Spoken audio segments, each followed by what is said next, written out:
करावे ते मनी समाधान, मनोनी मनी मानू नये खेदू, म्हणावा गोविंदो वेळवेळा. संकीर्तन रूपी सेवेकरता निवडलेला अभंग संत श्रेष्ठ जगद्गुरु तुकोबारायांचा 4 चरणाचा अत्यंत महत्त्वाचा अत्यंत प्रसिद्ध असा अभंग चिंतन सेवेकरता निवडलेला आहे. या अभंगामध्ये जगद्गुरु तुकोबाराय जीवाला समाधानाची गुरुकिल्ली सांगतायत. पुण्यसलीला इंद्रायणी मातेच्या पवित्र पावन तटावरती अखंड समाधिघन विश्वमाऊली ज्ञानोबारायांच्या पवित्र पावन दरबारामध्ये भगवान सिद्धेश्वराच्या सानिध्यामध्ये मंगलमूर्ती वरदविनायक गजाननाच्या आगमनाच्या दिवशी ज्या घराण्याने वारकरी संप्रदायाची असेल, समाजाची असेल, नवे नवे राजकारणाच्या माध्यमातून देशाची असेल अशी सेवा केलेलं घराणं आणि त्या घराण्यातील महान सत्पुरुष कबीर बापूंच्या या पुण्यस्मरणाचा औचित्य साधून आजची ही कीर्तन सेवा वारकरी शिक्षण संस्थेच्या वतीने आज ही सेवा माऊलींच्या चरणी समर्पित करण्याकरता उभा आहे. विठ्ठल विठ्ठल विठ्ठल विठ्ठल विठ्ठल विठ्ठल विठ्ठल विठ्ठल विठ्ठल विठ्ठल. एक विद्यावंश असतो आणि दुसरा मांस वंश असतो. बापू या घराण्याची मांस वंशाची सेवा आहे आणि सर्व क्षेत्रामध्ये त्या घराण्याची सेवा आहे आणि आजपर्यंत आजच्या पिढीपर्यंत ही सेवा चालू आहे. त्यांची ही मांस वंशाप्रमाणे असलेली ही ज्ञानोबारांच्या दरबारात संप्रदायाची सेवा आहे. त्याचप्रमाणे वारकरी शिक्षण संस्थेची ही सेवा विद्यावंशाप्रमाणे या ज्ञानोबारांच्या दरबारामध्ये अनेक वर्षापासून चालू आहे. या घराण्याचा आणि वारकरी शिक्षण संस्थेचा अनेक वर्षाचा अनेक पिढ्यांचा ऋणानुबंध आहे आणि त्या ऋणानुबंधाला समोर ठेवून प्रत्येक पुण्यतिथीला वारकरी शिक्षण संस्थेची सेवा असते. या अगोदर अनेक वर्ष शांतीब्रह्म कुरेकर बाबा ही सेवा करत आलेले होते. आज ही सेवा माझ्याकडे आलेली आहे. आम्ही पाठाला असताना बापूंना इथं नेहमी पाहायचो. या ठिकाणी शिवाजी महाराज काळे आलेले ते त्यांच्या वडिलांचं बापूंचा अनुभव सांगायचे. किती राजकारणामध्ये असेल, समाजकारण असेल, अगदी प्रखर आणि परखड अशा प्रकारची भूमिका ही या घराण्याची राहिलेली आहे आणि तोच वारसा आजही या घराण्यामध्ये चालू आहे. आणि या बापूंच्या पुण्यतिथीचं औचित्य साधून आजची ही कीर्तन सेवा आहे. यथामत यथावकाश आपण या चिंतन सेवेमध्ये जगद्गुरु तुकोबारायांच्या अभंगावरती बोलणार आहोत. या अभंगामध्ये जगद्गुरु तुकोबाराय समाधानाची गुरुकिल्ली सांगतात. जगामध्ये 2 प्रकारचे वर्ग आहेत. एक आहे समृद्धीच्या मागे जाणारा आणि एक आहे समाधानाच्या मागे जाणारा. आपलं जीवन समृद्ध व्हावं, संपन्न व्हावं याकरता प्रयत्न करणारा एक वर्ग आहे महाराज. ती संपन्नता समृद्धी मिळण्याकरता रात्रंदिवस प्रयत्न करतो. अपेक्षा एवढीच असते की आपण संपन्न व्हावं. वाढावे संतान, वाढावे संतान,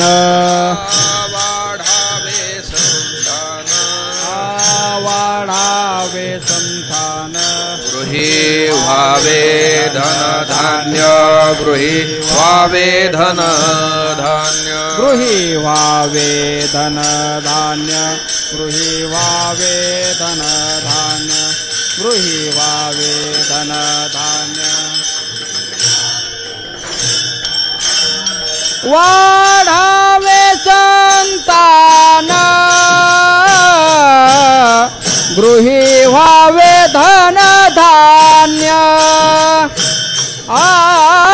गृही व्हावे धन धान्य,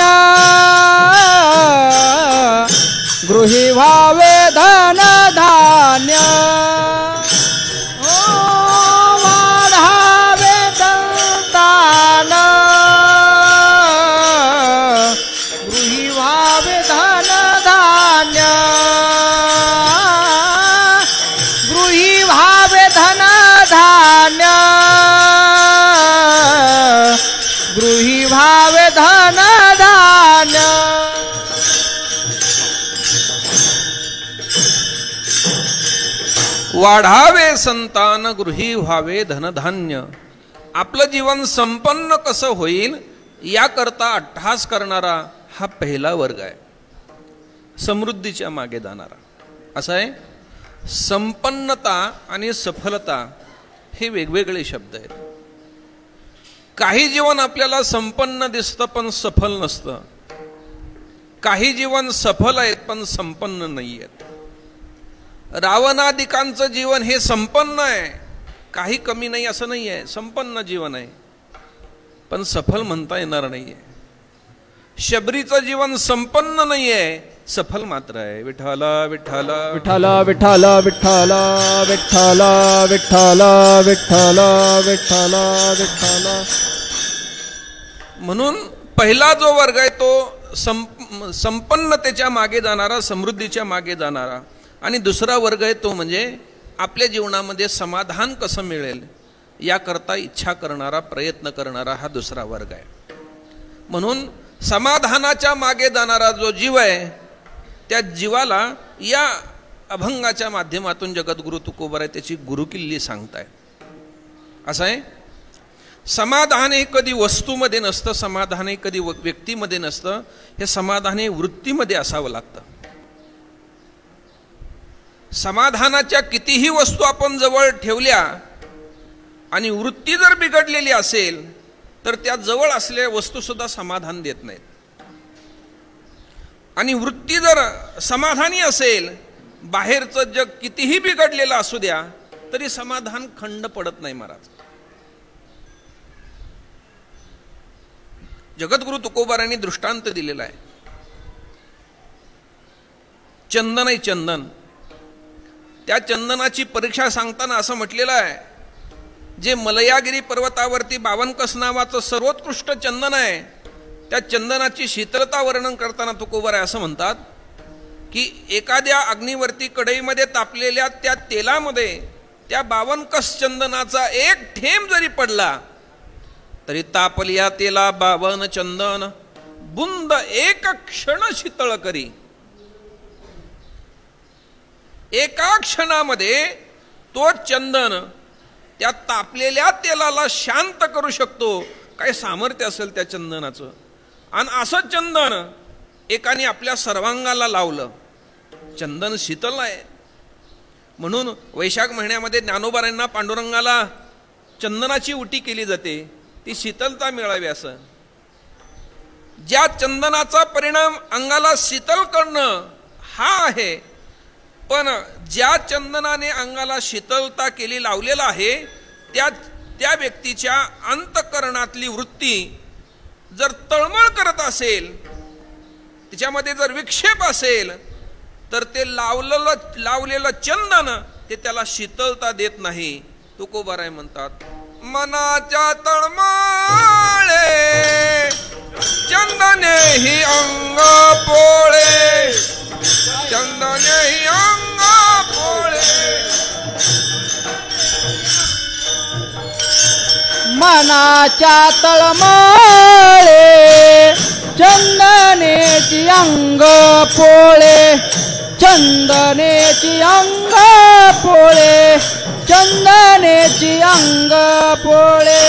मनाच्या तळमळे चंदनेची अंग पोळे, चंदनेची अंग पोळे, चंदनेची अंग पोळे, चंदनेची अंग पोळे, चंदनेची अंग पोळे.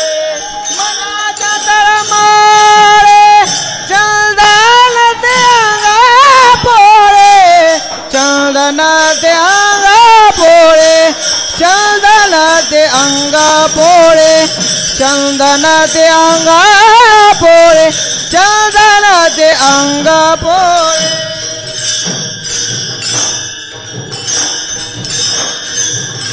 मनाच्या तळमळे चंदने ही अंग पोळे.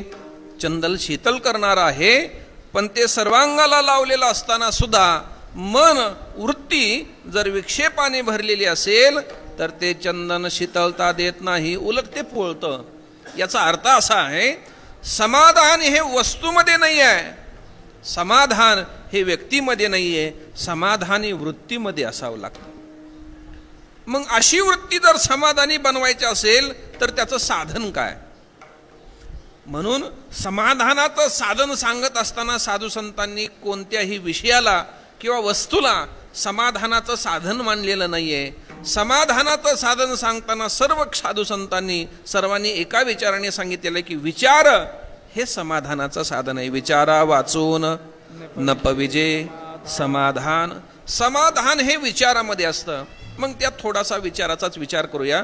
मनुष्याने कोणता विचार करावा, मनुष्याने कसा विचार करावा आणि मनुष्याने कोणाचा विचार करावा. विठ्ठल विठ्ठल विठ्ठल विठ्ठल विठ्ठल विठ्ठल विठ्ठल. विचाराचे 3 प्रकार आहेत. एक आहे निरर्थक विचार, दुसरा आहे अनर्थकारी विचार आणि तिसरा आहे सार्थ विचार. पहिला आहे निरर्थक विचार की ज्या विचाराला काही अर्थ नसतो. शास्त्रकार सांगतात का कस्य कतिवा दंतिही गर्दबस्य कतिवा केशः. एक मनुष्य विचार करत होता. तो म्हणला गाढवाला केस किती असतील याचा विचार करतोय.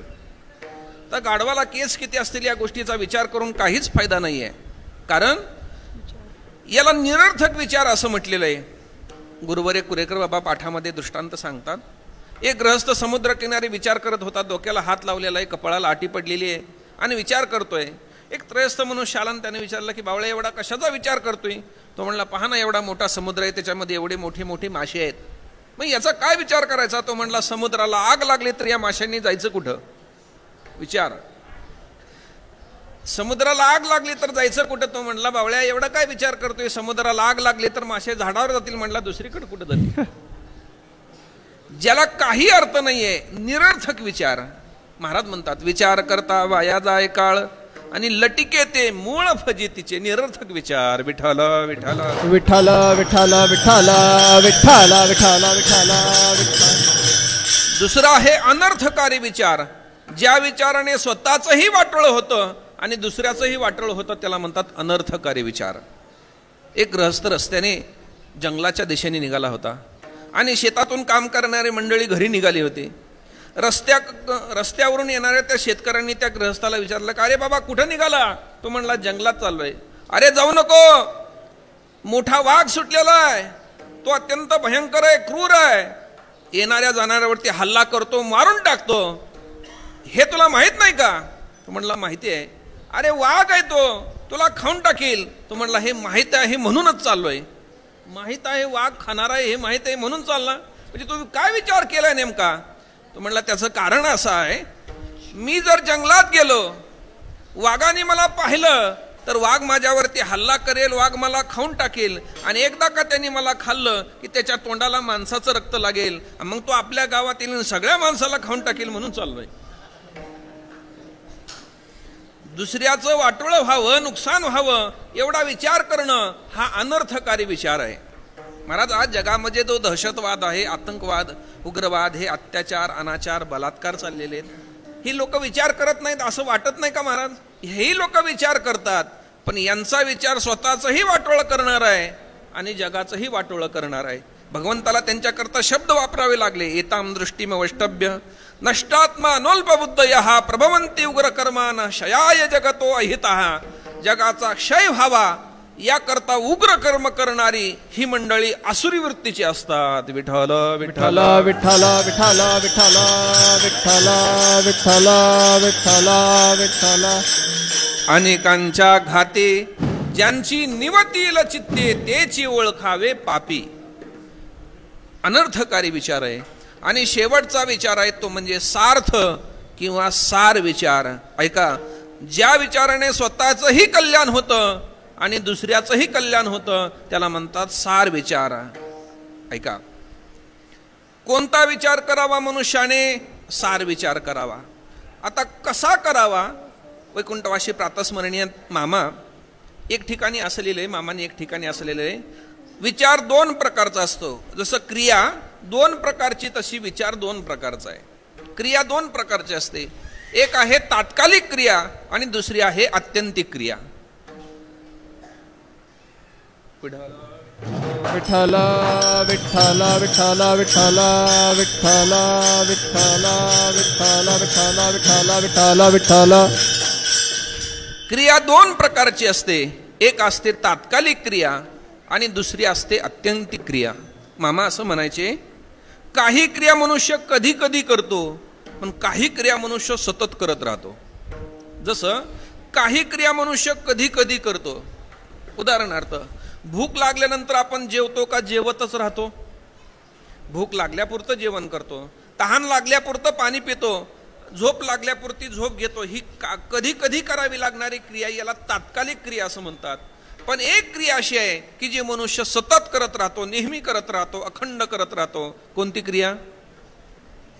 श्वास घेण्याची आणि श्वास सोडण्याची. ही श्वासोच्छ्वासाची क्रिया आहे, ती मनुष्य कधीही सोडत नाही, अखंड करत राहतो. मामा असं म्हणायचे, जसं क्रिया दोन प्रकारच्या आहेत, एक आहे तात्कालिक आणि एक आहे आत्यंतिक, तसं विचार सुद्धा दोन प्रकारचा आहे. एक आहे तात्कालिक आणि दुसरा आहे आत्यंतिक. विठ्ठल विठ्ठल विठ्ठल विठ्ठल विठ्ठल विठ्ठल विठ्ठल विठ्ठल विठ्ठल. तात्कालिक क्रिया जशी आहे तसा विचार सुद्धा एक तात्कालिक आहे. ऐका, मनुष्य म्हणून जन्माला आलेलो आहोत. मनुष्य म्हणून जन्माला आल्यानंतर मनुष्य संबंधाने काही कर्तव्य आहेत आणि त्या कर्तव्याकरता मनुष्याने आपल्या जीवनामध्ये विचार केलाच पाहिजे. निर्वाहा पुरते अन्नाच्छादन, निर्वाहा पुरते अन्न आच्छादन, निर्वाहा पुरते अन्नाच्छादन, निर्वाहा पुरते अन्न आच्छादन. आश्रमाशी स्थान कोपी गुहा, आश्रमाची स्थान कोपी गुहा, आश्रमाची स्थान कोपी गुहा. निर्वाहा पुरते अन्न आच्छादन,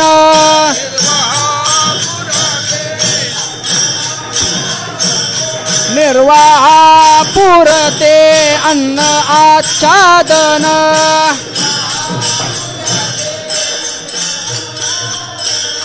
आश्रमाची स्थान कोपी गुहा, आश्रमाची स्थान कोपी गुहा, आश्रमाची स्थान कोपी गुहा, आश्रमाची स्थान कोपी गुहा.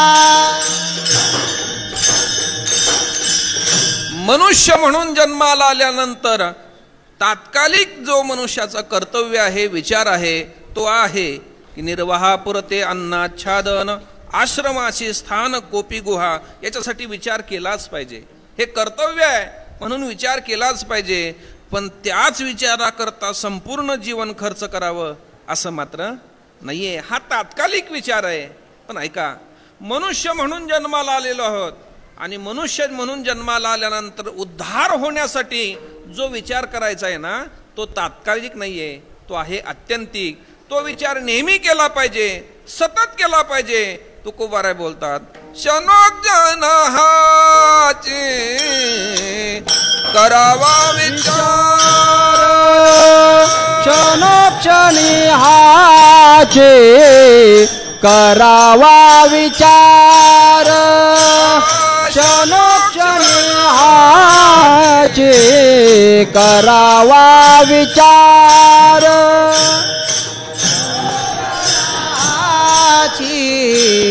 करावा विचार, तरावया पार भव सिंधू, तरावया पार भव सिंधू.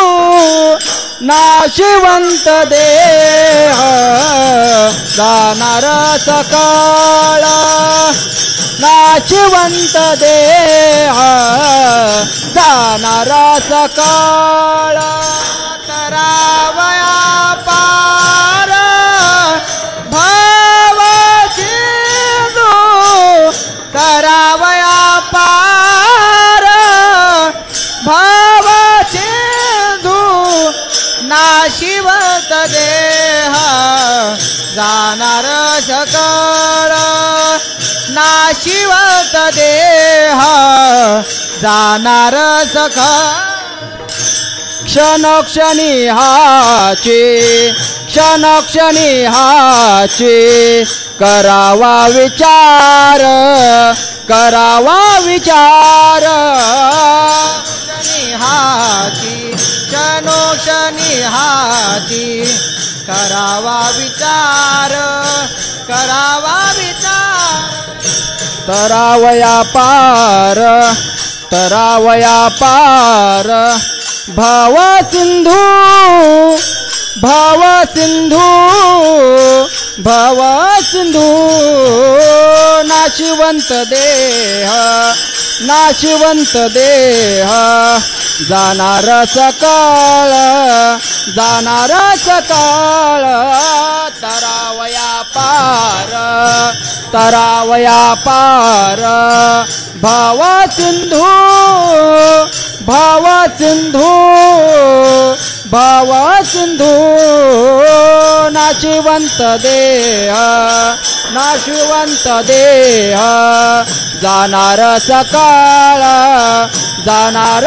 सकाळ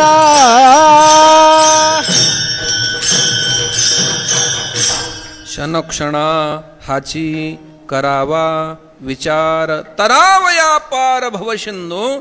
मनुष्य म्हणून जन्माला आल्यानंतर उद्धाराचा जो विचार आहे ना तो मनुष्याने नेहमी केला पाहिजे सतत केला पाहिजे. आपण विचाराचा विचार करत होतो समाधान हे विचारामध्ये आहे.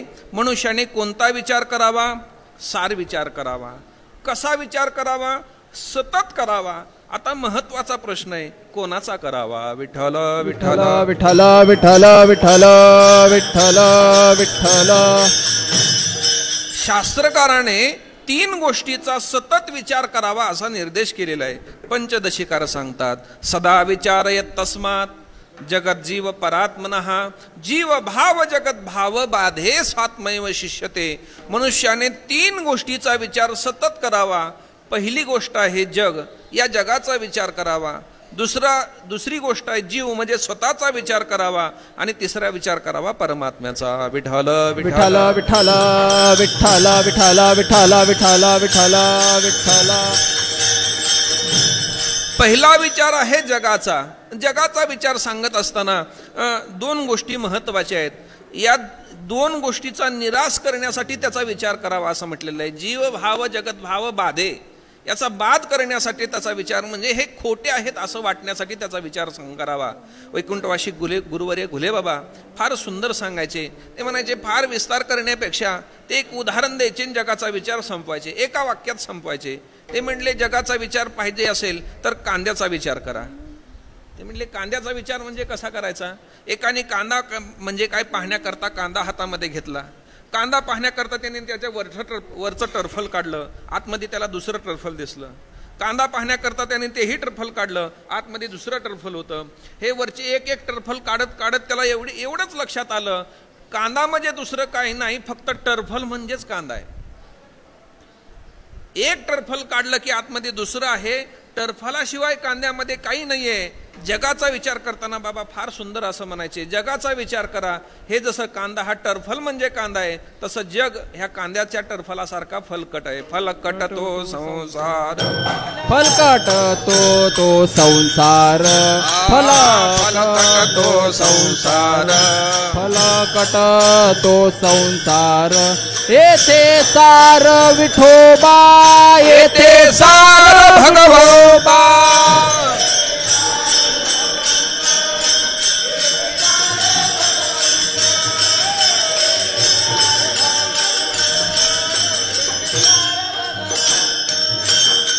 फलकट तो संसार येथे सार भगवंत येथे सार भगवंत येथे सार भगवंत. तो संसार येथे सार भगवंत येथे सार भगवंत येथे सार भगवंत.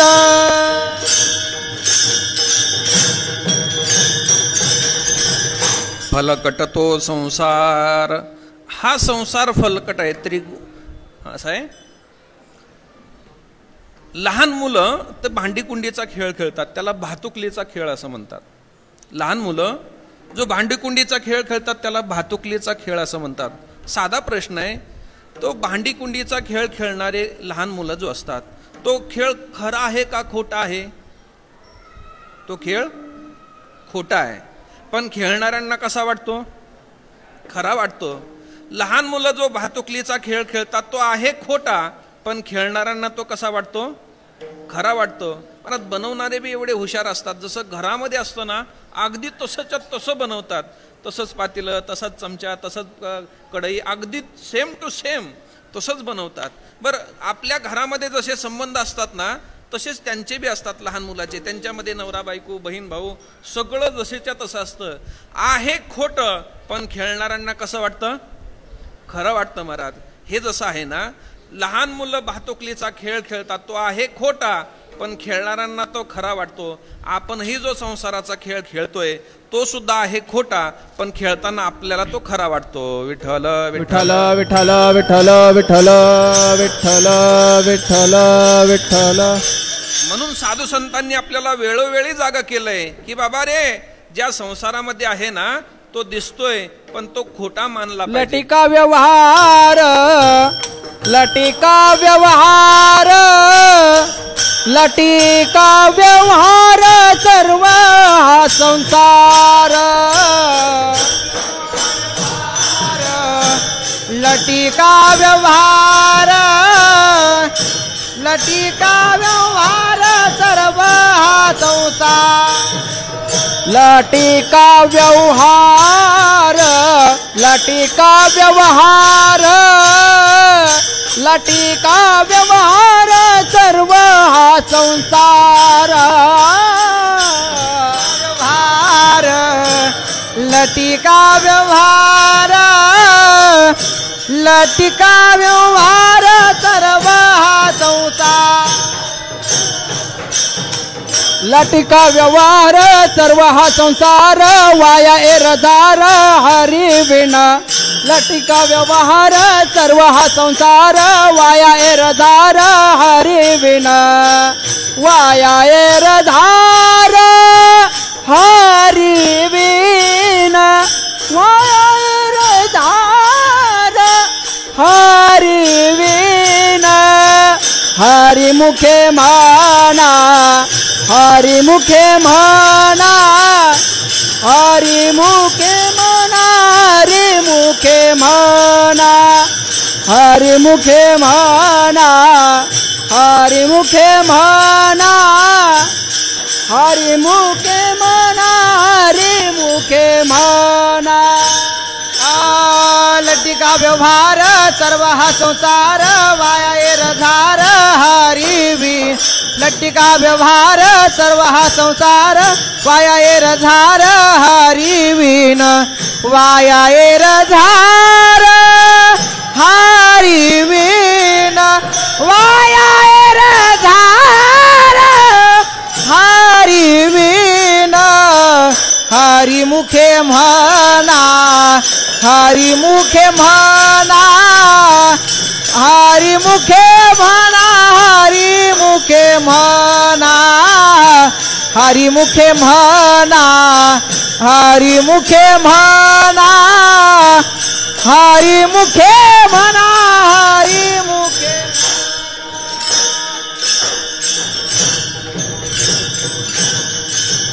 लटिका व्यवहार, हे जग खोटं आहे असं वाटावं. एसा ते आलिया ओळगा शारंगधरू, नाही तरी संसारो जाईल रया. कौनाचे मायबाप, कौनाचे गणगोत, मृग जळवत जाईल रया. विषयाचे समसुख, बेगडाची बाहुली, अबराची सावली जाईल रया. ज्ञानदेव मने पाहता पाहिलेन, स्वप्नीचे चेले जाईल लया. विठ्ठल विठ्ठल विठ्ठल विठ्ठल विठ्ठल विठ्ठल विठ्ठल. पहिला विचार आहे जगाचा जग खोटा आहे असं वाटावं, असं आहे.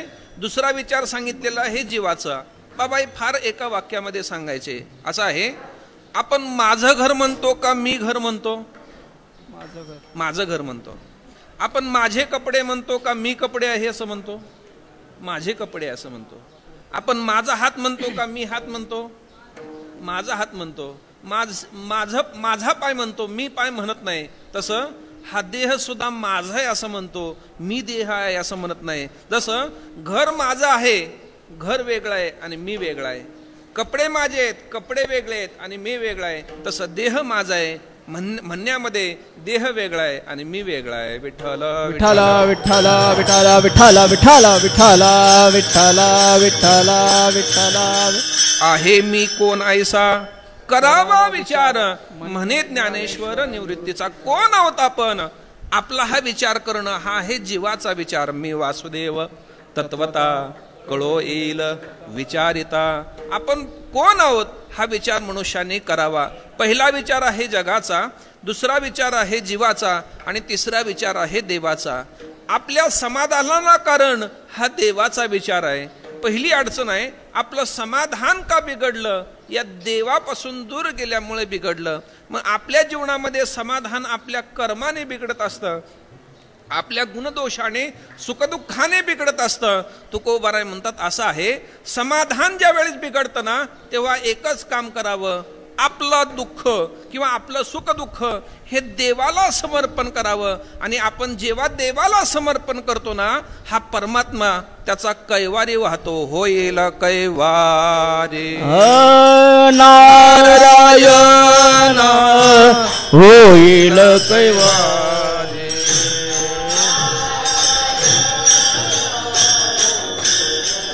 शेवट का म्हणे भार घातली, का म्हणे भार. तुका मने भार घातलिया वारी होईल कैवारी नारायण होईल कैवारी नारायण होईल कैवारी नारायण.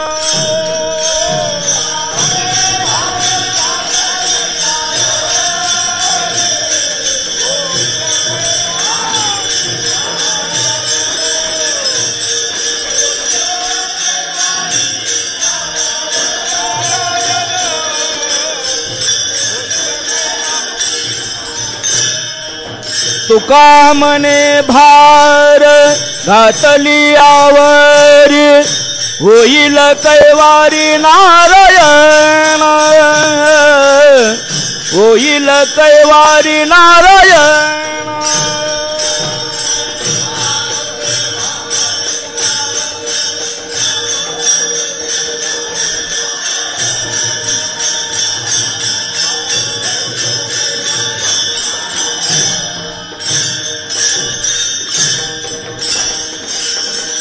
तुका मने भार घातलियावरी होईल कैवारी नारायण. आपल्या जीवनामध्ये जे सुखदुःख होत आहे त्या सुखदुःखाला कारण आपलं कर्म आहे. पण या कर्माचा भार जर देवावरती घातला तर त्याचा स्वभाव असा आहे तो त्या दुःखाचा कैवार वाहतो. कैवार शब्दाचा अर्थ होतो दुःख आणि तो निरसन करणारा त्याला कैवारी असं म्हणतात. जसं पूजा करणारा हा पुजारी असतो, स्वयंपाक करणारा आचार्य असतो, तसं कैवार म्हणजे दुःख वाहणारा हा भगवान कैवारी आहे. होईल कैवारी नारायण. एक काम करावं, त्याच्यावरती भार घालावा. भार घातल्यानंतर त्याचा स्वभाव आहे. तुका म्हणे तया भार घातलिया उपेक्षिना दया सिंधू माझा. त्याच्यावरती जर भार घातला तर तो त्या भारापासून आपल्याला मोकळं करतो, त्या भाराचं वहन स्वतःवरती घेतो. असा भगवंताचा स्वभाव आहे. या दृष्टीने आपल्या जीवनामध्ये सुखदुःख का होतात याचा थोडासा विचार असं करूया. असं आहे, 3 प्रकारचे कर्म सांगितलेले आहेत. एक आहे क्रियमान, दुसरं आहे संचित आणि तिसरं आहे प्रारब्ध. याचं वर्णन नाथ महाराज फार सुंदर करतात. केले ते क्रियमान, झाले ते संचित म्हण, उर्वरित जाण उरले ते. आपण जे आता करतो आहे ते क्रियमान आहे. क्रियमान केल्यानंतर ते जिथं जमा होतं त्याला संचित असं म्हणतात आणि त्या संचितातून आपल्याला भोगण्या करता येतं त्याला प्रारब्ध असं म्हणतात. जसं की एखादा शेतकरी आज त्यांनी शेतामध्ये जे लावलेलं आहे ते त्याचं क्रियमान आहे. जे धान्य लावलेलं आहे, ज्वारी बाजरी असेल, काय असेल, गहू असेल, जे लावलेलं आहे ते क्रियमान आहे. एकदा का ते धान्य कणसाला आलं, कणस झाल्यानंतर तो त्या पोत्यामध्ये भरून कोठीमध्ये साठवून ठेवतो. म्हणजे जे साठवून ठेवलेलं आहे ते त्याचं संचित आहे. आणि त्या संचितातल्या त्या धान्यातल्या कोठारातून आज खाण्याकरता जेवढं दळून घेतलेलं आहे, जे ताटामध्ये आलेलं आहे ते त्याचं प्रारब्ध आहे. विठ्ठल विठ्ठल विठ्ठल विठ्ठल विठ्ठल विठ्ठल विठ्ठल विठ्ठल. हे प्रत्येकाच्या जीवनामध्ये आहे. म्हणून प्रत्येकाच्या जीवनामध्ये जे सुखदुःख होतं ते त्याचं कर्मच, ते त्याला भोगण्याकरता येत असं नाथ महाराज फार सुंदर वर्णन करतात. केले केले कर्म झाले, तेची भोगा आले, उपजले मेले ऐशे किती. असं आहे. 3 प्रकारचे वर्ग आहेत. एक आहे जीवाचा, दुसरा आहे संतांचा आणि तिसरा आहे देवाचा. जसं एखाद्या एसटीमध्ये प्रवास करत असताना 3 वर्ग प्रवास करतात. एक असतो ड्रायव्हर, दुसरा असतो कंडक्टर आणि तिसरे असतात पॅसेंजर. तसं या जगाच्या प्रवासामध्ये भगवान परमात्मा हा ड्रायव्हरची भूमिका करतो, साधू संत हे कंडक्टरची भूमिका करतात आणि तुम्ही आम्ही पॅसेंजरची भूमिका करतो. विठ्ठल विठ्ठल विठ्ठल विठ्ठल विठ्ठल. कर्माची, प्रारब्ध कर्माची विभागणी करत असताना ते सुद्धा 3 प्रकारचं सांगितलेलं आहे. एक आहे परेच्छा प्रारब्ध, एक आहे इच्छा प्रारब्ध आणि तिसरं आहे अनिच्छा प्रारब्ध. 3 प्रकारचं प्रारब्ध आहे. त्याच्यामध्ये भगवंताचं, देवाचं जे प्रारब्ध सांगितलेलं आहे ते परेच्छा प्रारब्ध आहे. परेच्छा प्रारब्ध का म्हटलेलं आहे? अर्थात तसं पाहिलं तर शास्त्रामध्ये प्रारब्ध ही संज्ञा अज्ञानी जन बोधार्थम प्रारब्धम वक्तिवै श्रुती असं शास्त्रवचन आलेलं आहे. फक्त एकाच संगती लावण्यासाठी हे संचित प्रारब्ध क्रियमान हे शब्द वापरलेले आहेत असं शास्त्रवचन आहे.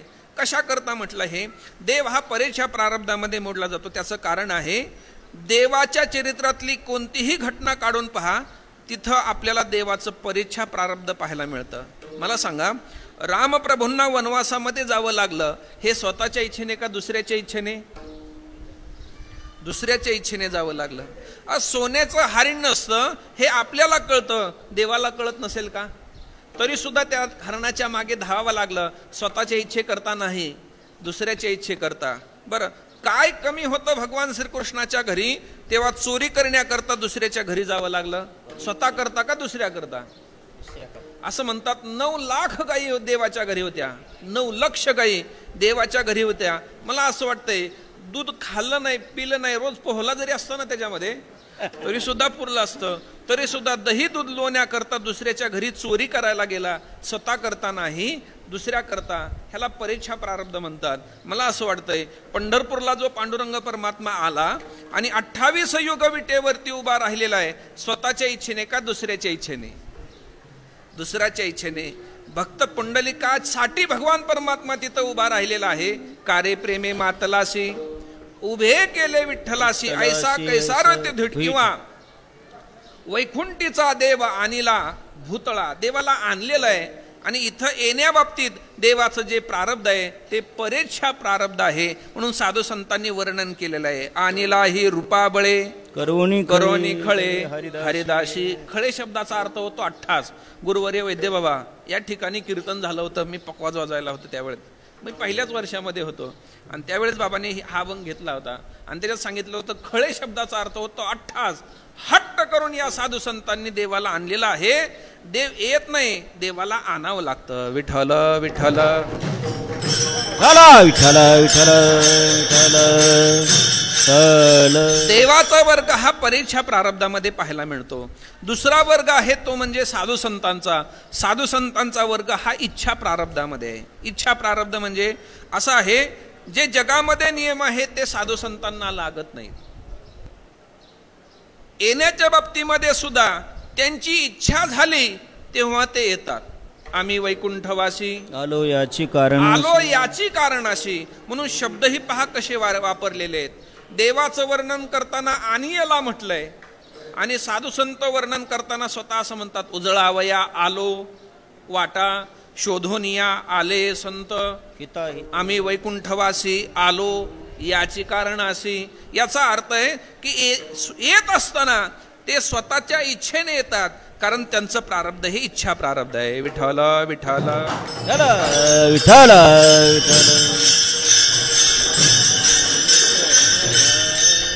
येण्याच्या बाबतीतच आहे असं नाहीये, जाण्याच्या बाबतीत मध्ये सुद्धा इच्छा प्रारब्धच आहे महाराज. जे जगाचे नियम, जगाला जे नियम लागतात ते त्यांना लागत नाही. जगाचा नियम असा आहे की जो या मृत्यूलोकामध्ये जन्माला आलेला आहे त्याला हा मृत्यूलोक ठेवून जाता येत नाही, इथंच ठेवून इथंच त्याची राख होते महाराज. पण जगामध्ये फक्त संतच याला अपवाद आहेत. त्यांना असं वाटलं की हा देह आपल्याला ठेवायचा नाही, घेऊन जायचा आहे महाराज, म्हणून गेले सुद्धा महाराज. मानव देह घेऊनी निज धामा गेले, निरामने सकळ संता तोषवेले. ज्ञानोबाराय आजही समाधीमध्ये जसेच्या तसेच आहेत महाराज. हा देह या निसर्गाच्या किंवा या मृत्यूलोकाच्या नियमामध्ये नाही आहे, कारण तो तसाच बैसला कथा समाधी बैसला निर्वाण कथा कीर्तन करीतो. ज्ञानोबाराय आजही त्या समाधीमध्ये तसेच्या तसेच आहेत. हा जगाचा नियम त्यांना लागू होत नाही. जे जगाच्या नियमामध्ये बसत नाही ते त्यांच्या जीवनामध्ये घडतं, याला म्हणतात इच्छा प्रारब्ध. ऐका, जे जगाच्या नियमामध्ये बसत नाही, एखादी निर्जीव भिंत चालते, हे जगाच्या नियमामध्ये बसत नाही, पण ती चालावी अशी ज्ञानोबारायांची इच्छा झाली, ती चालली सुद्धा, चालविली. एखादा निर्बुद्ध असलेला पशु बोलू शकतो, हे जगाच्या नियमामध्ये बसत नाही, पण तो बोलावा अशी ज्ञानोबारायांची इच्छा झाली, त्याला बोलावं लागेल. नव्हे नव्हे तो बोललाही, रेड्यामुखी वेद बोलविला. मेलेला मनुष्य जिवंत होतो असं निसर्गामध्ये कधी घडत नाही, घडलं नाही, आणि विज्ञानालाही ते शक्य झालं नाही महाराज. जगाच्या नियमामध्ये निसर्गाला एक जमलं नाही आणि विज्ञानालाही ते शक्य झालं नाही, पण कीर्तनामध्ये बसलेलं मूल जिवंत व्हावं अशी तुकोबारांनी इच्छा झाली, ते मूल जिवंत झालं. अशक्य ते तुम्हा नाही नारायणा, निर्जीवा चेतना अनावया. हे शक्य झालं का? कारण ते व्हावं अशी त्यांची इच्छा होती, तसंच घडतं, याला म्हणतात इच्छा प्रारब्ध. विठ्ठल विठ्ठल विठ्ठल.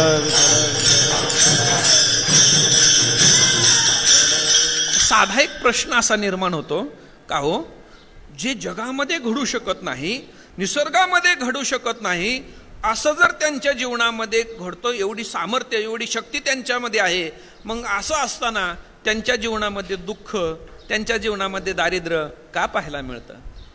जे निसर्गामध्ये घडू शकत नाही ते त्यांच्या इच्छेवरती घडतं, असं असताना त्यांच्या जीवनामध्ये दुःख आणि दारिद्र्य का? विठ्ठल विठ्ठल विठ्ठल विठ्ठल विठ्ठल विठ्ठल. त्याचं उत्तर सरळ आणि बुद्धीलाच पटलं, जे स्फुरलं ते आपल्या समोर मांडतो. असं आहे, जे जगाच्या नियमामध्ये घडत नाही ते घडावं अशी त्यांची इच्छा झाल्यानंतर ते तसं घडतं. असं असताना सुद्धा त्यांच्या जीवनामध्ये दुःख का? याचं उत्तर असंच आहे, एवढंच आहे की जगामध्ये जे दुःख आहे ते आमच्याही वाट्याला यावं ही सुद्धा त्यांचीच इच्छा आहे. जे दुःख आलेलं आहे ते सुद्धा त्यांच्याच इच्छेने आलेलं आहे. उलट तुकोबाराय अनेक ठिकाणी असं बोलतात की देवा तुका म्हणे तुझे पाय तुडती, त्या त्या विपत्ती मज गोड देवा. तुका म्हणे करी फकीराचे परी, रात्रंदिवस हरे येल वाचे. न वाढो संतान परिहा नारायण कृपा करो. अशी आमच्या जीवनामध्ये दुःख व्हावं, आमच्या जीवनामध्ये दारिद्र्य यावं ही सुद्धा त्यांची इच्छा आहे महाराज. नाहीतर पत्नी मेल्यानंतर बरं वाटावं असं कोण म्हणणार आहे महाराज? बरे झाले देवा निघाले दिवाळे, बर्या दुष्काळे पीडा केली, म्हणून बरं म्हणणं हे सुद्धा त्यांच्याच इच्छेचा एक भाग आहे. विठ्ठल विठ्ठल विठ्ठल विठ्ठल.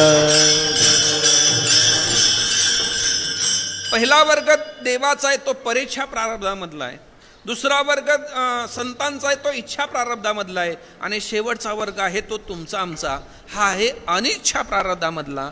आपली इच्छा असो अथवा नसो, जसं आपल्या कर्मामध्ये जसं आपलं लिहिलेलं आहे, प्रारब्धामध्ये लिहिलेलं आहे, तसं आपल्या जीवनामध्ये घडतं, याला म्हणतात अनिच्छा प्रारब्ध. विठ्ठल विठ्ठल विठ्ठल विठ्ठल. आणि कर्माचा सिद्धांत असा आहे की जे केलेलं आहे ते भोगल्याशिवाय संपत नाही. का ललाटीचे लिहिले काही केले न मोडेगा काही केले काळे गोरे पण धुतले फिटून येणे. जसं कर्मामध्ये लिहिलेलं आहे केलेलं कर्म भोगल्याशिवाय संपत नाही महाराज. आणखीन बारका वास आहे, भोगाले ज्यांनी केलं त्यालाच भोगावं लागतं. ज्यांनी केलं असं आहे. तुम्ही जेव्हा जिथं जसं कर्म केलं असेल तेव्हा तुम्हाला तिथं तसं भोगावं लागणं याला म्हणतात कर्म. अगदी सोपा युक्तिवाद उदाहरणाच्या माध्यमातून ठेवतो. दुपारची वेळ होती, एक गृहस्थ रस्त्याने निघाला होता, भूक लागलेली होती. विचार करत जात असताना काहीतरी घ्यावं खावं अशी त्याला इच्छा झाली. समोर पाहिलं एक आंबराई होती, आंब्याचं झाड होतं, आंबा पिकलेला होता. कंपाऊंडवरून कुंपणावरून उडी मारली, आतमध्ये गेलेला आहे, आंबा तोडला, आंबा खाल्ला आणि तेवढ्यामध्ये आंबराईचा मालक त्या ठिकाणी आला. त्यांनी काही विचार केला नाही आणि त्याला खूप मारलं. मारल्यानंतर तो रडायला लागला. माझा दृष्टांत संपला. बारकावा असा आहे, ज्यांनी केलं त्यालाच भोगावं लागतं महाराज. ज्यांनी केलं त्यालाच भोगावं लागतं. पहा तुम्ही, दुपारची वेळ होती, भूक लागलेली होती, त्यांनी डोळ्याने आंबा पाहिला. ज्या डोळ्याने आंबा पाहिला ते डोळे त्या आंब्यापर्यंत जाऊ शकत होते का? मग गेला कशाने? पायाने. ज्या पायाने तो त्या आंब्यापर्यंत गेला ते पाय तो आंबा खाऊ शकतात का? नाही. तोडू शकतात का? नाही. मग तोडला कोणी? हाताने. बर, ज्या हाताने तो आंबा तोडला ते हात तो आंबा खाऊ शकतात का? नाही. खाल्ला कोणी? तोंडाने. आणि तेवढ्यामध्ये आंबराईचा मालक त्या ठिकाणी आला. त्यांनी काही विचार केला नाही आणि त्याला खूप मारलं महाराज. तोंडाला गालावरती त्याला खूप मारलं आणि मारल्यामुळे त्याच्या डोळ्यातून घळघळ पाणी यायला लागलं. तो रडायला लागला. मला सांगा, आंबा तोडला होता हाताने, खाल्ला होता तोंडाने, मार खाल्ला गालाने आणि पाणी आलं डोळ्यामध्ये. वास्तविक पाहता ह्या डोळ्याचा आणि त्या आंब्याचा काही संबंध नव्हता. मग काही संबंध नसताना सुद्धा पाणी डोळ्यातून का आलं? काही संबंध नव्हता, मग पाणी डोळ्यातून का आलं? त्याचं उत्तर एवढंच आहे, कारण ह्या सगळ्या कोटण्याची सुरुवात त्या डोळ्यांनी केली होती. विठ्ठल विठ्ठल.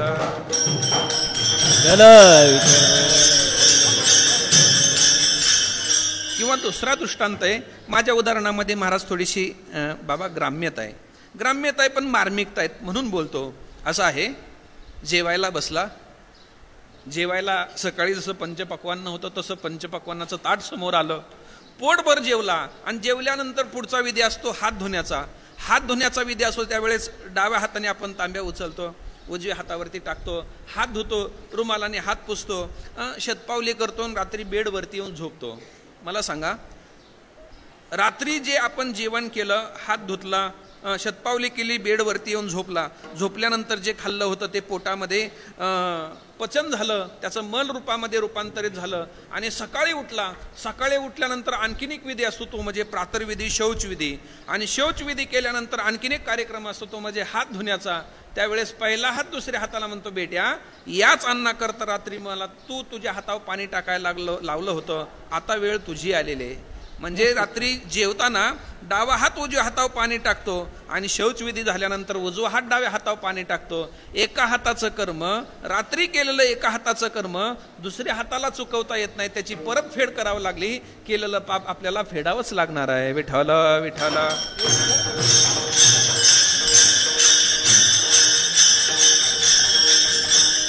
केलेलं कर्म चुकवता येत नाही हे जीवाच्या बाबतीमध्ये आहे, कारण जीव हा अनिच्छा प्रारब्धामध्ये.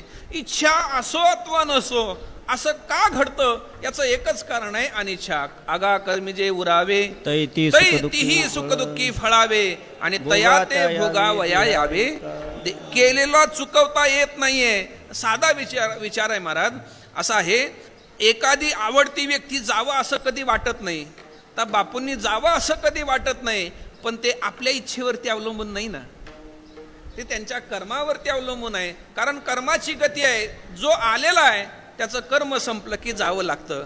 आणि दुसरी एक कर्माची गंमत अशी आहे की कर्म योग्य का अयोग्य हे आपण नाही ठरवू शकत. काय ठेवलंय देवाने सुद्धा, तुकोबाराने स्पष्ट म्हटलेलं आहे, तुका म्हणे तू करीशी ते सोपे आणि पुण्य होते पापे अमुच्या मते. आम्ही एखादं पुण्य कर्म म्हणून करायला गेलो की ते पुण्य पाप कर्म होतं आणि पाप कर्म वाटलेलं कधी कधी पुण्य कर्म होतं. परंपरेने एक दृष्टांत सांगायचे जुने कीर्तनकार, जुनी मंडळी एक दृष्टांत सांगायचे. आपल्या मताने एखादं पुण्य कर्म पाप होतं आणि पाप कर्म कधी पुण्य होतं. काय कर्म योग्य का अयोग्य हे मनुष्याने नाही ठरवायचं, याच्याकरता शास्त्र आहे महाराज. तस्मात शास्त्रम प्रमाणन्ते कार्याकारी व्यवस्थित. योग्य काय अयोग्य काय हे ठरवण्याकरता शास्त्र आहे महाराज. जसं थोडासा वकिली मुद्दा बरं का महाराज, वकिली पॉइंट.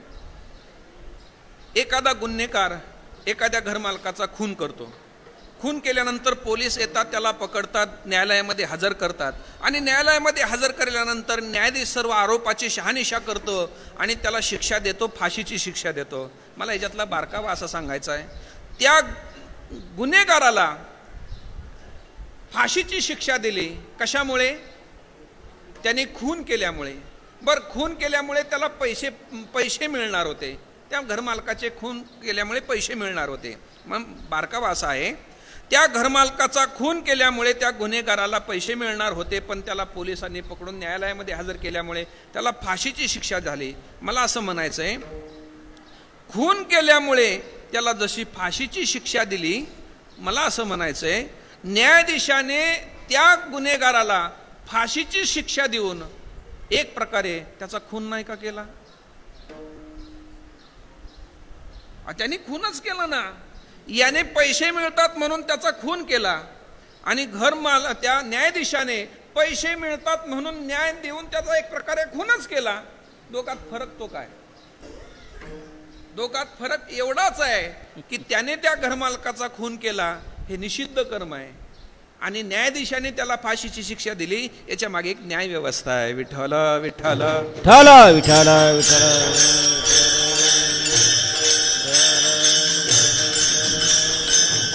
कर्माच्या मागची भूमिका फार महत्वाची असते. बऱ्याच वेळेला कर्म सारखे वाटतात, पण त्याच्या मागची भूमिका ही फार महत्वाची असते. जसं एखादा दरोडेखोर एखाद्या घरमालकाचा खून करतो आणि ऑपरेशन गेल्यानंतर एखादा डॉक्टर त्या पेशंटचं पोट फाडतो. दोघाची क्रिया सारखीच वाटते, आहे का नाही? घरमालकाचं एखाद्याचा दरोडेखोर खून करतो आणि ऑपरेशन करण्याकरता डॉक्टर त्याचं पोट फाडतो. दोघाची क्रिया सारखी आहे, पण सारखी असली तरी त्याच्या पाठीमागची भूमिका भिन्न आहे. एकाला मारायचं असतं, एकाला वाचवायचं असतं महाराज.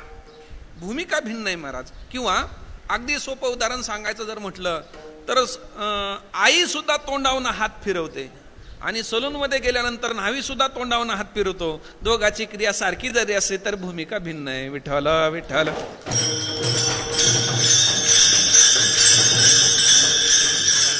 परंपरेने एक दृष्टांत सांगतात, योग्य काय अयोग्य काय हे आपण नाही ठरवायचं, याच्याकरता शास्त्र आहे. बऱ्याच वेळेला योग्य वाटलेली घटना सुद्धा, क्रिया सुद्धा चुकीची होती आणि चुकीची वाटलेली घटना कधी कधी योग्य होते महाराज. परंपरेने दृष्टांत सांगितला जातो. एक गृहस्थ जंगलामध्ये रस्त्यात मार्गक्रमण करत असताना एक जंगल लागलं, त्यामध्ये वडाचं झाड होतं आणि एक महात्मा संन्यासी त्या ठिकाणी बसलेला होता. अंगावरती वस्त्र नाहीये, ध्यानस्थ बसलेला तो महात्मा आहे. पाहिल्यानंतर त्यांनी विचार केला असा आहे, आपल्याला जर एखाद्या महापुरुषाचं दर्शन झालं, समजावं आज आपला दिवस चांगला आहे. भल्याचे दर्शन त्याची शुभची शकुन. एखादं चांगलं दर्शन झालं, एखादा वारकरी पाहायला मिळाला, डोळा देखिले सज्जन आणि निवारीला भागशीन. एखादा वारकरी पाहायला मिळाला तर समजावं आजचा दिवस चांगला जाणार आहे, आणि एखादा पुढारी दिसला तर समजावं आज काय खरं नाही आपलं. विठ्ठल विठ्ठल.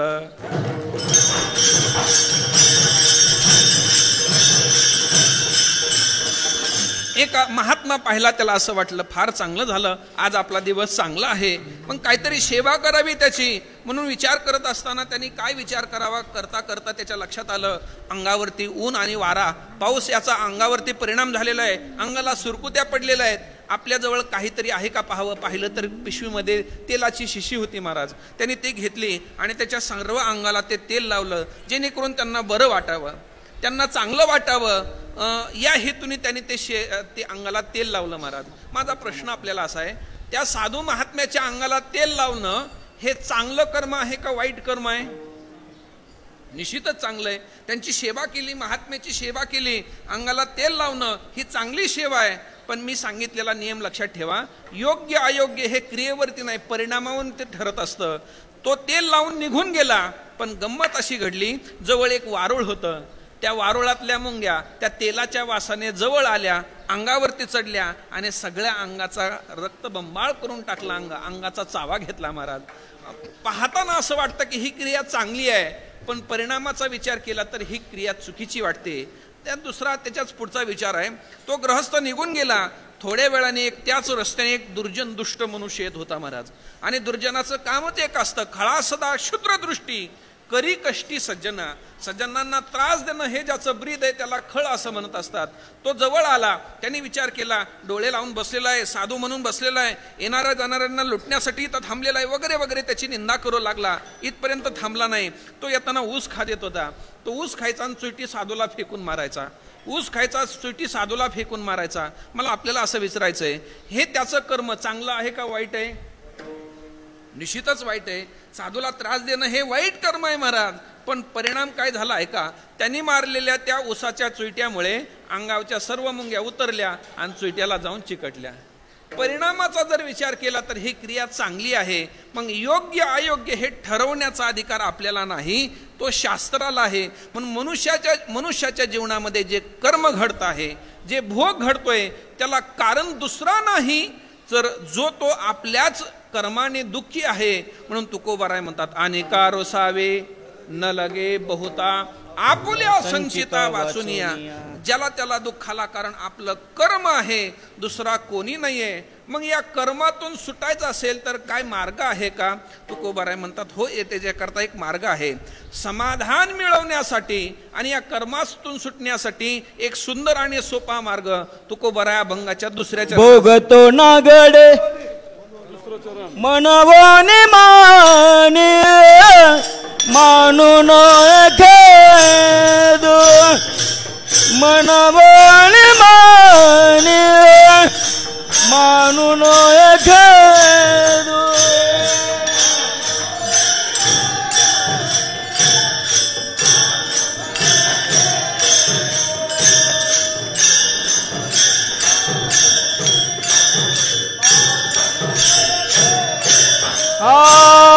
मानवने माने मानून खेदू मनोने माने मानून खेदू.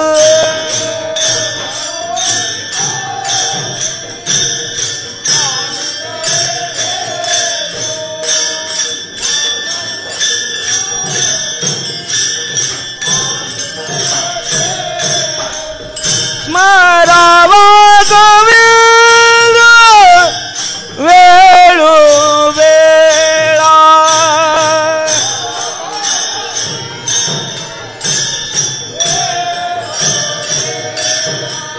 स्मरावा गोविंद वेळो वेळा.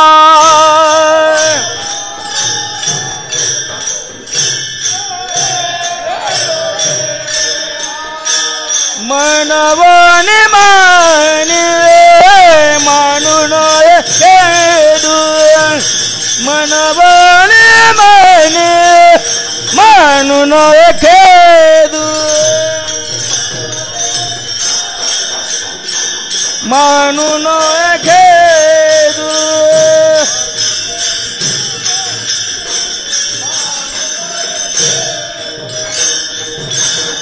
विढोबा रखुमाये ठोबा रखुमाय जय जय ठोबा रखुमाय हरि जय जय ठोबा रखुमाय हरि जय जय ठोबा रखुमाय हरि जय जय ठोबा रखुमाय जय जय ठोबा रखुमाय हरि जय जय ठोबा रखुमाय जय जय ठोबा रखुमाय जय जय ठोबा रखुमाय.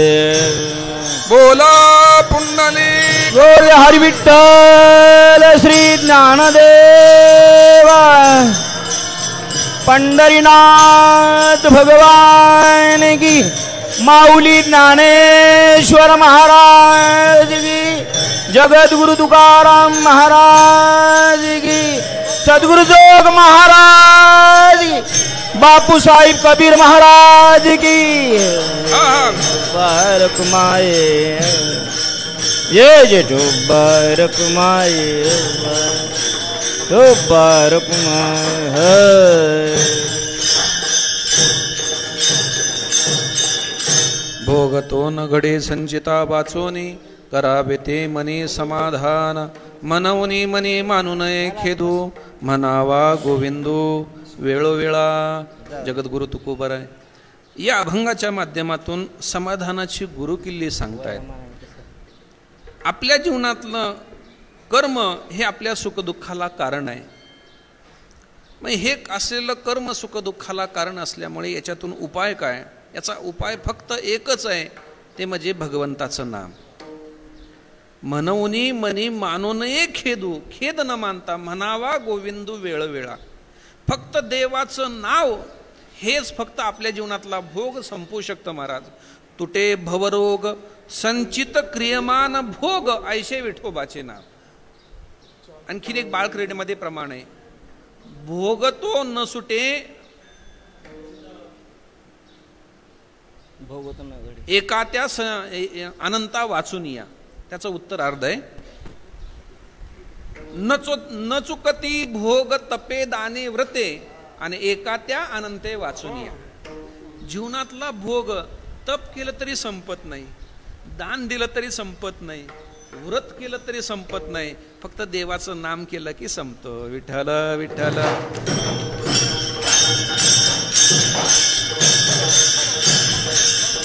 मनवनी मनी मानू नये खेदो म्हणावा गोविंदो वेळोवेळा. देवाच्या नामाने हे जीवनामध्ये समाधान मिळतं. त्याचं कारण असं आहे, कर्म भोगल्याशिवाय संपत नाही, त्याच्याकरता समाधान मानायला सांगितलेलं आहे. पहिलं एक काम करा, समाधान माना. म्हणून समाधानाची गुरुकिल्ली म्हणण्यापाठीमागे हे कारण आहे. अभंगामध्ये 3 इंद्रियाचं वर्णन केलेलं आहे. पहिल्या चरणामध्ये मन सांगितलेलं आहे, भोगतो नगडे संचिता वाचुनी करावे ते मनी.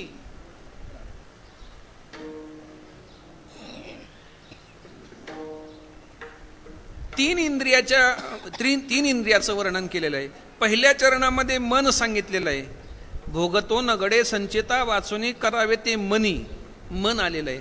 दुसऱ्या चरणामध्ये वाणी सांगितलेलं आहे, म्हणावा गोविंदू वेळोवेळा, वाणीचं वर्णन आलेलं आहे. आणि शेवटच्या चरणामध्ये बुद्धीचं वर्णन आलेलं आहे. या 3 गोष्टींनी मनुष्याचं समाधान बिघडत असतं. म्हणून या 3 गोष्टी कशा ठेवाव्यात? मन समाधानी ठेवावं. जर तुम्हाला जीवनामध्ये समाधान हवं असेल तर कायम मन समाधान ठेवावं, असं आहे हे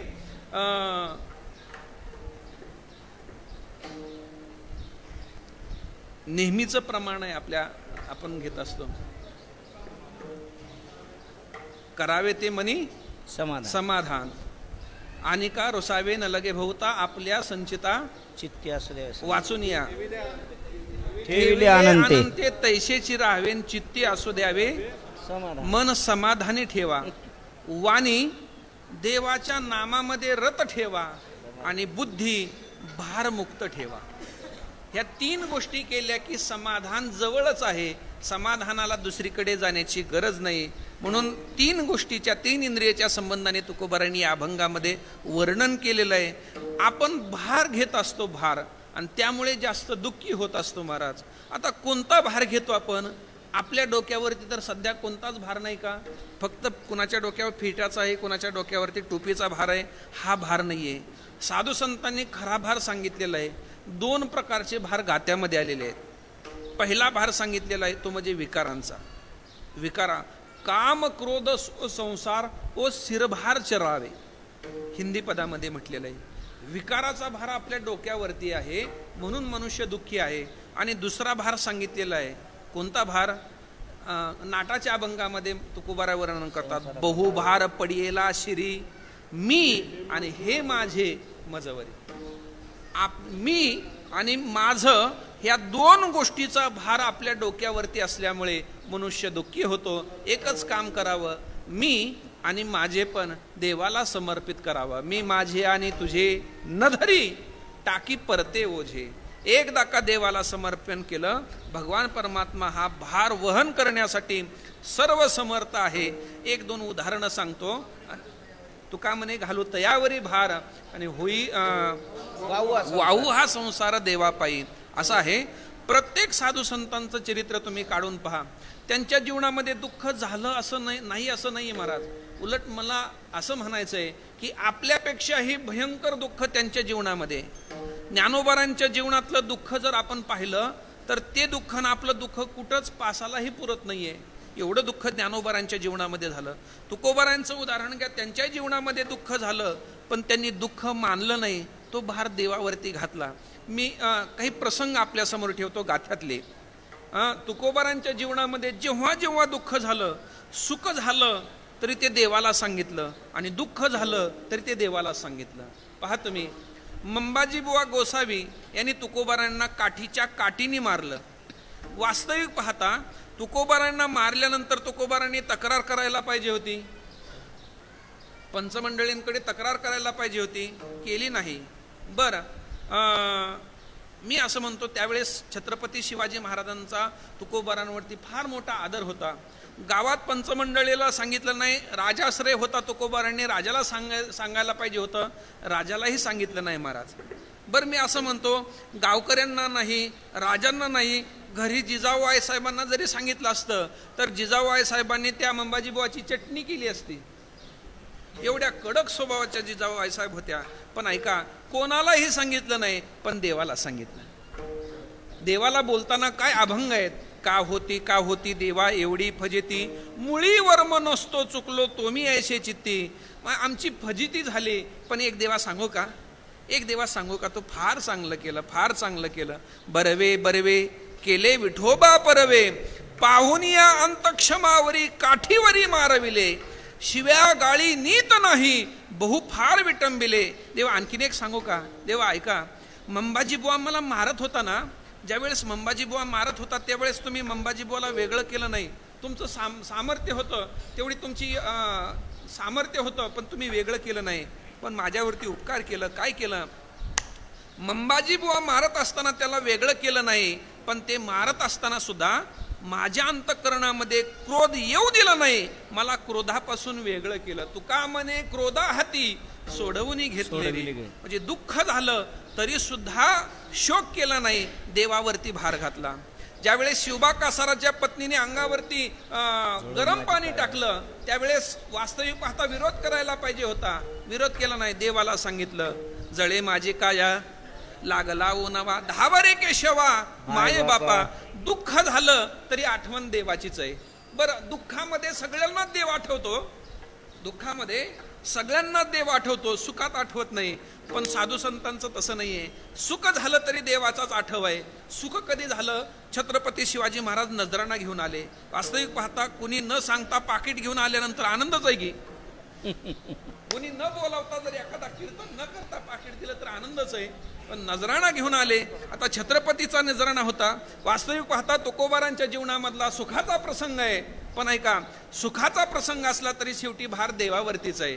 ऐका काय बोलतात, ऐका. देवट्या छत्री घोडे हे तो बऱ्यात न पडे, आता येथे पंढरी राया माझं गोविशी कसं या. म्हणजे सुख झालं तरी भार देवावरती आहे आणि दुःख झालं तरी भार देवावरतीच आहे. तुकोबाराय म्हणतात, असा जर भार घातला ना भगवान परमात्मा कैवारी होतो आणि त्या भारापासून मुक्तता करतो. तो का म्हणे भार घातलियावरी होईल कैवारी नारायण, मनवनी मनी मानू नये खेदू, मनावा गोविंदू वेळोवेळा ज्ञानेश्वर माऊले ज्ञानराज ज्ञानेश्वर माऊले ज्ञानेश्वर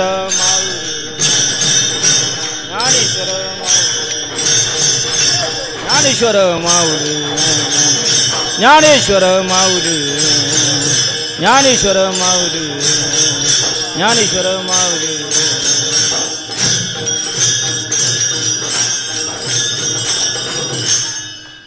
बापूंच्या या पुण्यस्मरणाच्या निमित्ताने वारकरी शिक्षण संस्थेची ही सेवा होती. साधू संतांचं जीवन ते आपल्यासमोर आदर्शवत ठेवून चालणारं हे घराणं आहे. अनेक वर्ष या घराण्याने, अनेक पिढ्या या घराण्याने संप्रदायाची असेल, समाजाची असेल, नवे नवे देशाची असेल, ही सेवा केलेली आहे. ज्ञानोबारांचं एक प्रमाण या संबंधाने मला नेहमी आठवतं. आपल्या कुळामध्ये जर अशी परंपरा चालत असेल तर निश्चित समजावं, परंपरा तयाचे कुळ शुद्ध. परंपरा असं हे परंपरेचं घराणं आहे. आणि बापूंची ही आजची पुण्यतिथीची सेवा परंपरेने ही वारकरी शिक्षण संस्थेची आहे. म्हणून संस्थेचा पाईक या नात्याने आज ही सेवा आमच्या भाऊंनी, महाराजांनी आज सेवा करण्याची ही आज्ञा केली. त्यांची आज्ञा आणि संस्थेचा निरोप म्हणून आज ही सेवा ज्ञानोबारांच्या चरणी समर्पित करतो. झालेली जी चिंतन सेवा ज्ञानोबारांच्या चरणी समर्पित करत असताना जे बोललेलं आहे ते माझं नाही, सर्व वारकरी शिक्षण संस्थेतील गुरुजनांचं आहे, ते त्यांचं आहे असं समजून त्याचा स्वीकार करावा एवढी विनंती करतो. झालेली सेवा ज्ञानोबारांच्या चरणी समर्पित करतो. तुकाराम तुकाराम तुकाराम तुकाराम तुकाराम तुकाराम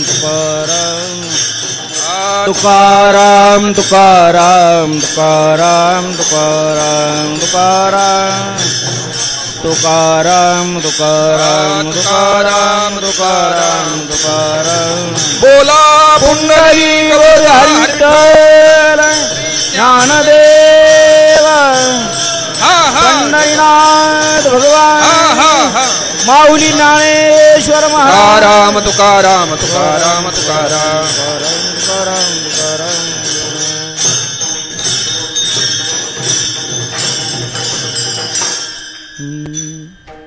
तुका मने भार,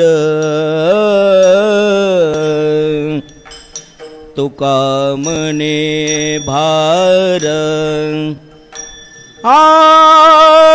घातलिया वरी,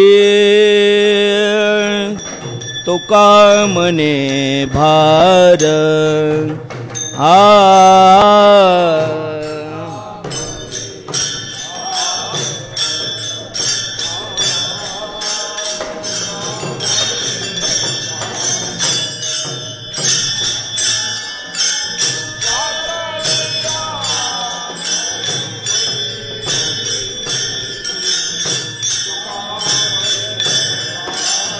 तुका मने भार, तुका मने भार, तुका मने भार घातलिया वरी, तुका मने भार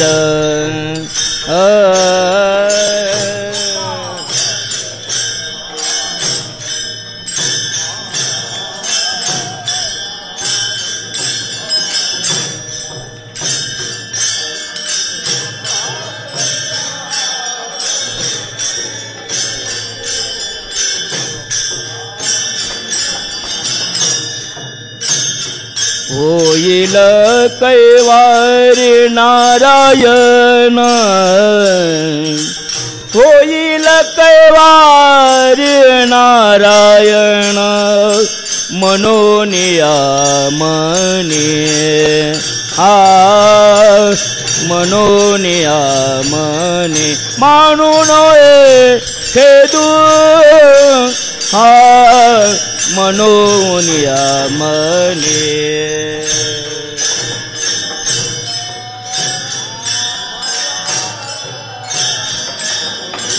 होईल कैवारी नारायण मनोनिया मने मनोनिया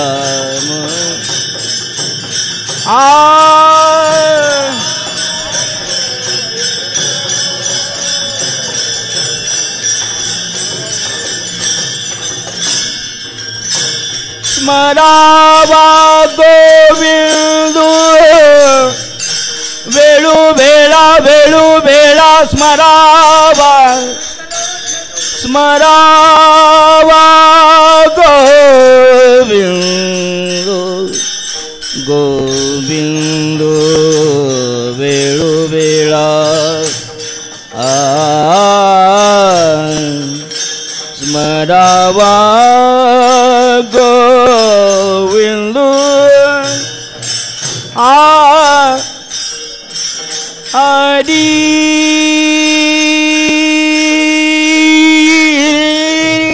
स्मरावा स्मरावा स्मरावा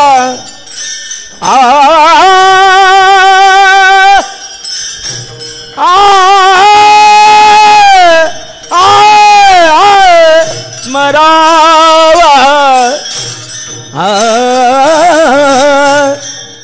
स्मरावा स्मरावा स्मरावा स्मरावा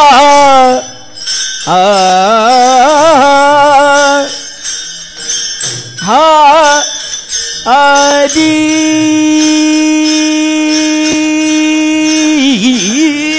स्मरावा